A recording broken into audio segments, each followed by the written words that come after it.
He's the transcender of tonight's theme of transcendence. Give it up right now for Mr. Clyde Always.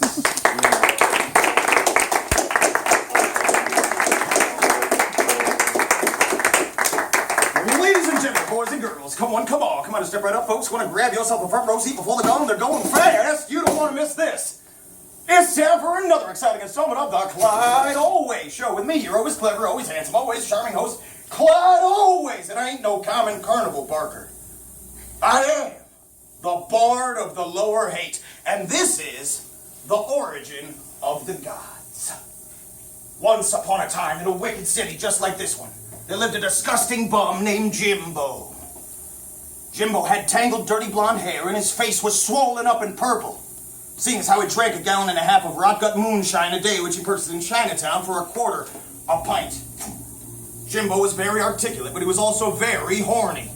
So he'd regale any woman he saw with the finest poetics he could muster, but always to no avail, seeing as how he smelled like the city dump. But one day, while he was shooting up in the bathroom of a corporate coffee house downtown, a goat man appeared to him in the bathroom mirror, and the goat man said, "So says the fawn behind the glass.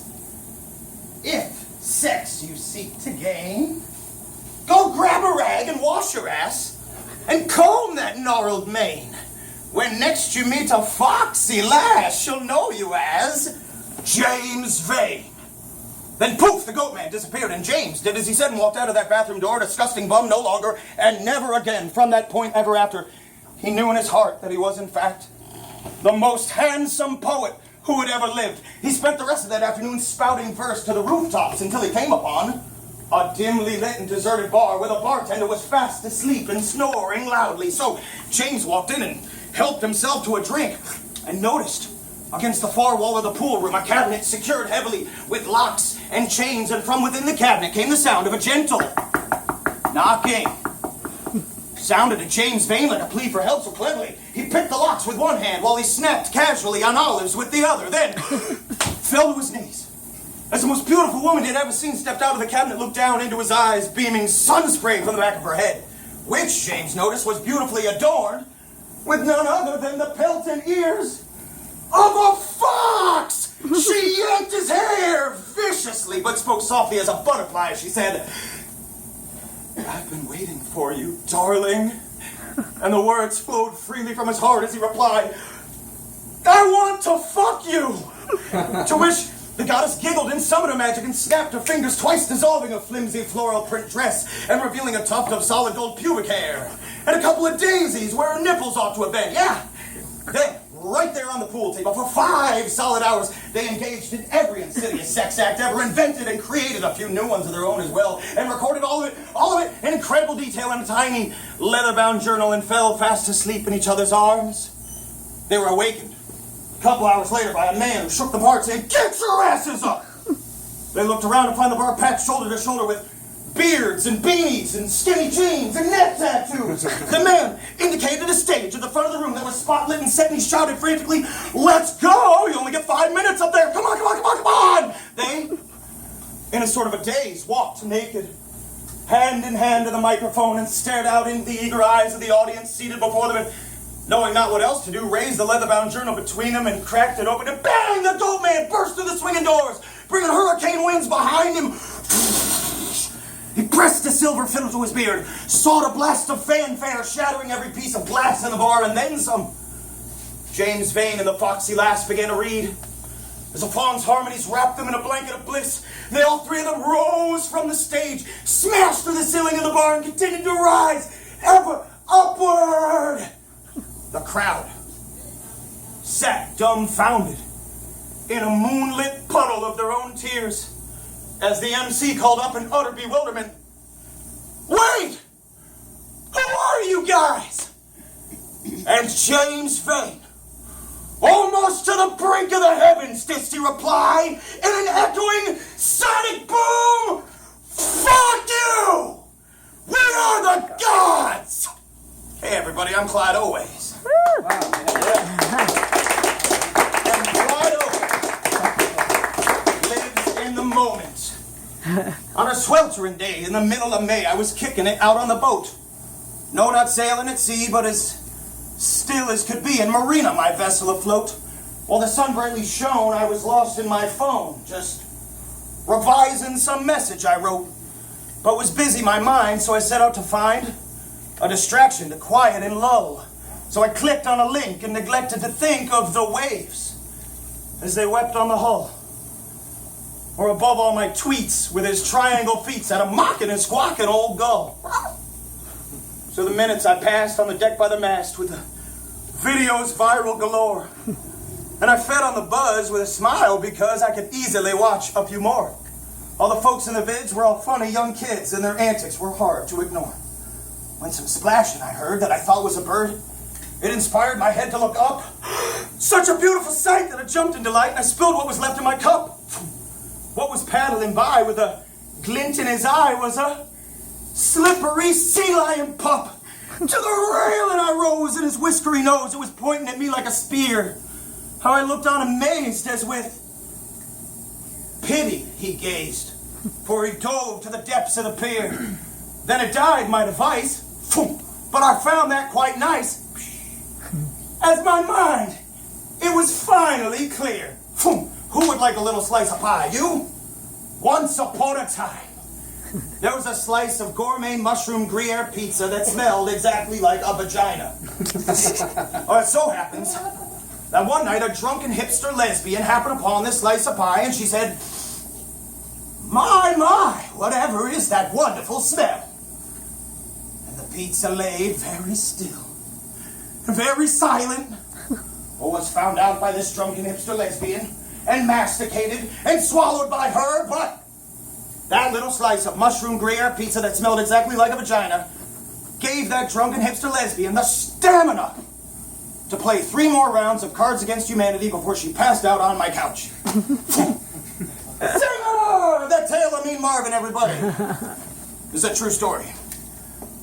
Once upon a time, there was a little boy with a scruffy ginger top and freckles all over his face, and his name was Marvin McMinahan. And Marvin was a meanie. He was a downright vicious bully.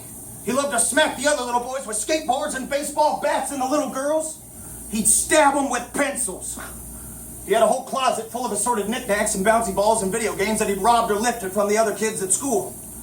Marvin was only 10 years old. Sorry. What'd you say? Trying to get comfortable. Oh, Sorry. okay. Are you cozy? Did I interrupt? You I'm did. sorry. That's okay. What's your name? Debbie. Debbie, I knew that. Yeah, you did. Okay. It's okay. That's all right. Thank Keep you. going. Yeah. Sorry. Marvin had a whole closet full of assorted knickknacks and bouncy balls and video games that he robbed or lifted from the other kids at school. Marvin was only 10 years old, but he was already the most hated person in his whole town, seeing as how he was such a miserable and sadistic little prick. And I know what you're thinking. You're thinking, well, maybe this Marvin kid had a bum deal. Maybe he had abusive parents or something, right? Unfortunately, I know this was not the case. Marvin's mother was a kind and loving homemaker, and Marvin's other mother was a mild-mannered architect. And even they were horrified of their little monster. They'd often curse under their breath. They'd say, it was that lousy sperm donor. But I digress. So happens that one summer day in a sunny corner of a secluded playground, Marvin was burning assorted insect victims under a magnifying glass. He loved to torture all things that could be described as puny, and most especially those that couldn't easily defend themselves. When, all of a sudden, out of the bushes came another little boy that Marvin didn't recognize, but he saw right away that the boy was skinny and wispy and weak. So he dropped his magnifying glass, came running up to the kid, grabbed him by the scruff of his neck, and shouted right in his face, "Give me whatever you got, you little runt!" Marvin had employed this tactic many times before, and it had always worked perfectly, so you can imagine his surprise when that little boy just stood there, stoic and brave, saying and doing nothing. Marvin raised his fist and growled, "Didn't you hear me, twerp? You give me what you got now, or I'm going to knock all your teeth out and stick them under my pillow tonight." But still, the little boy stood with his shoulders square and his chin held high and did not produce any bubble gum or lunch money. Marvin roared like a bear, and he stomped his feet, and he cracked his knuckles one by one, and that's when the little boy started to hum. And he hummed the most beautiful song, and it started out low, and it built, and it built, and it rose to the grandest of crescendos. In fact, it was the most perfect and ingenious musical performance ever delivered here on planet Earth. But the hard heart of Marvin McMinihan remained unmoved as his fist plowed through that little boy's face. And then Marvin looked on in horror as the entirety of that little boy's body disintegrated into a massive menacing cloud of bugs. Bugs of all shapes and sizes and colors. Bugs from all over the world. And they swarmed him and bit him and stung him and creepy crawled all over his face and his neck. He screamed and pleaded and begged for help. Yet, through all of his desperate sobs and moans, no one came rushing to his aid, not a soul. And the bug flew off in different directions, and Big Bad Marvin just sat there hugging his knees and sucking his thumb and weeping and blubbering to nobody at all. The next day, Marvin was late for school, but he arrived just in time for show and tell. And he was dragging behind him 2 gigantic black plastic sacks full of all the toys and goodies he'd stolen over the years, and he returned them all one by one with a somber and sincere apology. And then Marvin McMinihan took his seat, sat with folded hands, and looked on attentive and polite and pleasant as one of his fellows stepped up to the front of the class and said, "Hey guys, check it out, these are my Madagascar hissing cockroaches." And that's when Marvin's underpants went from clean to dirty.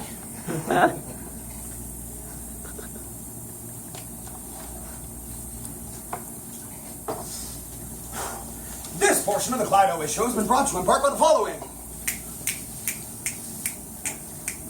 Vegetarian bagel shop, vegetarian bagel, vegetarian bagel shop, vegetarian bagel. No turkey, no tuna, no salmon, no ham, no bacon, no salami, pepperoni, prosciutto, anchovy, no bologna, none of that. No lard, no corned beef, roast beef, pulled pork pate, foie gras, no tongue, no tripe, no chicken breast, no goddamn highfalutin and lobster salad neither. 'Cause it's a vegetarian bagel shop, vegetarian bagels, vegetarian bagel shop, vegetarian bagels. So what do they got? Got lettuce, got pickles, got olive oil, hummus, and tahini, got pepperoncini, got lots of garlic, got sprouts, got, cucumber, celery, some peanut butter, celery, and cream cheese, tofu, quinoa, kidney beans, local, organic, handcrafted, sustainable, fair trade, reclaim, reuse, recycle, compostable packaging. How green. And it's all gluten-free down at the vegetarian bagel shop. Vegetarian bagel, vegetarian bagel. We now returning to our regularly scheduled broadcast. It's time for another rip-roaring tale. You guys got it in you?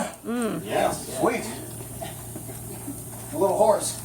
Take a drink. You love me? Have a drink. I catch my breath. Breathe.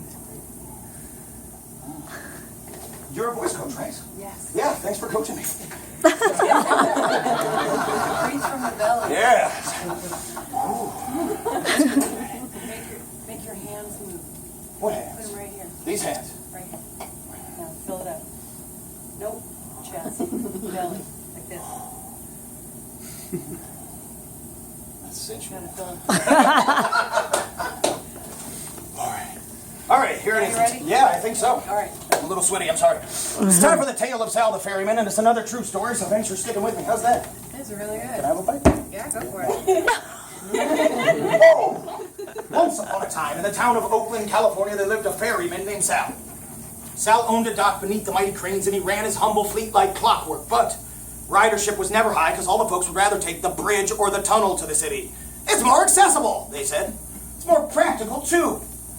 So old Sal would sit at the end of the dock every night and glare at the lights of the bridge and mutter to himself. But one such night, a beautiful mermaid popped her head above the surface and smiled at him. She had emerald hair, and her teeth shined like the undersides of abalone. She said, "Hey, mister, what's the matter?" And old Sal explained his plight. She then went on, "Well, Mr. Ferryman, you know, I just so happened to know of a cove not too far from here, and it's stacked to the brim with sticks of dynamite I stole from the hull of a sunken ship more than 100 years ago, but I haven't found any use for them yet.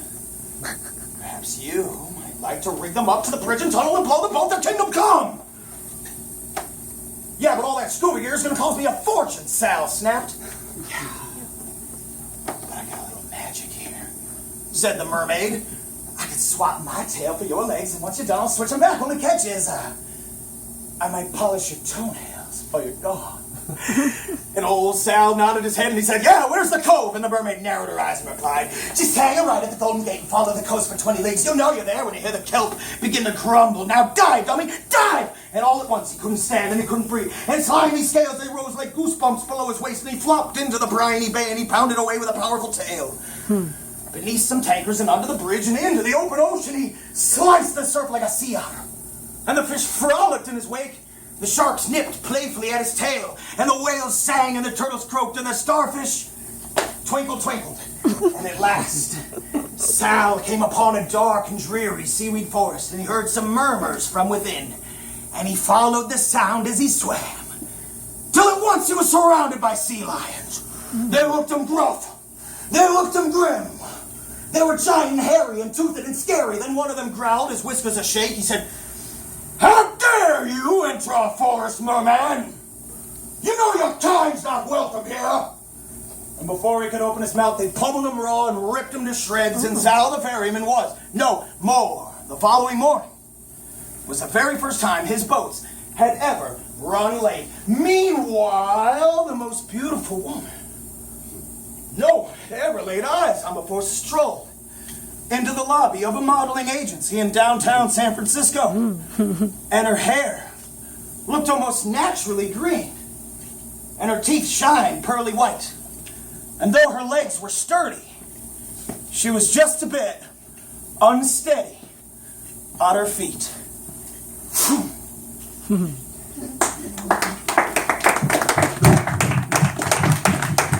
This next one. How's it going? Thanks for listening. I didn't notice you back there. No, you're good. Enjoying the show? Awesome, cool. There's some reverb on that, huh? Yeah. Can you all hear me? Okay, good. This next one's going out to the landlady. Oh, in my youth, I used to tramp the coast of California. Mighty fun it was to camp, though. Bitter cold, I'll warn ya. So thus I sought a room to let, just something warm and cozy, and otherwise would not have met the lovely Lady Rosie. She ran a humble boarding house, the western side, the city. She'd not a family nor a spouse, but loved a cat named Kitty. Her smile flashed a blinding blur. Her eyes were gray and steely. Her curves were round as peaches. Her demeanor touchy-feely.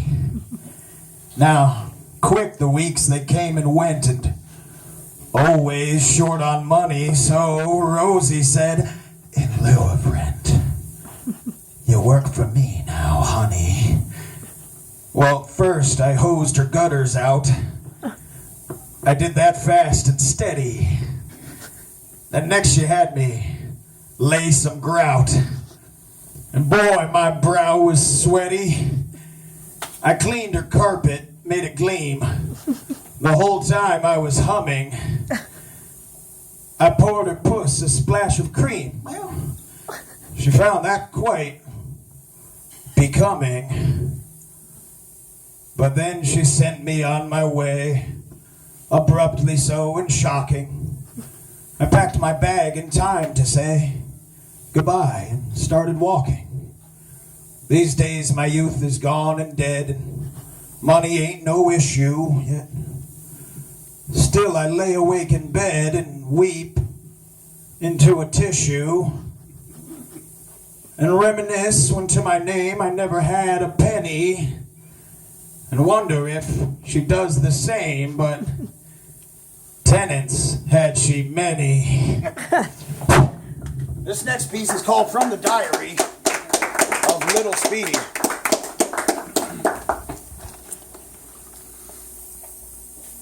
The other day, my Uncle Chubby won $500 on a scratcher ticket, and I grabbed him by his guts. I said, build me a treehouse, Uncle Chubby.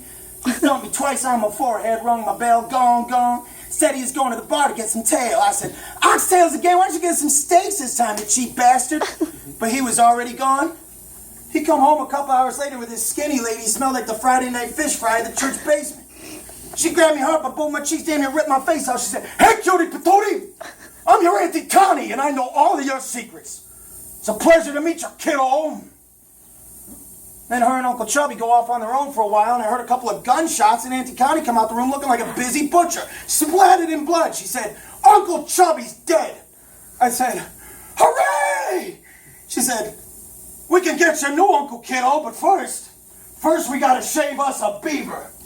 So she grabs Unc's old straight razor, squats down over a mud puddle, hikes up her skirt, and sure enough, she got a little beaver under there. Oh, I'd never seen a beaver before, but when she shaved that thing down, I thought that beaver looked pretty damn rough. And she took it up the freeway, started flashing it all over the place, so the truck sounded like a flock of geese. They said, "Honk, honk, honk!"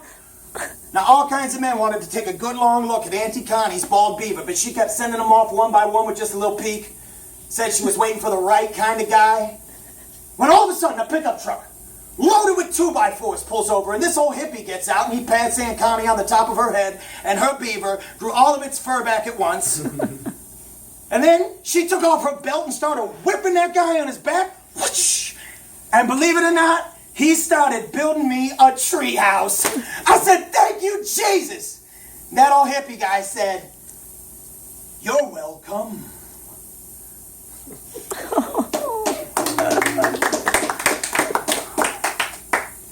It's time for another true story.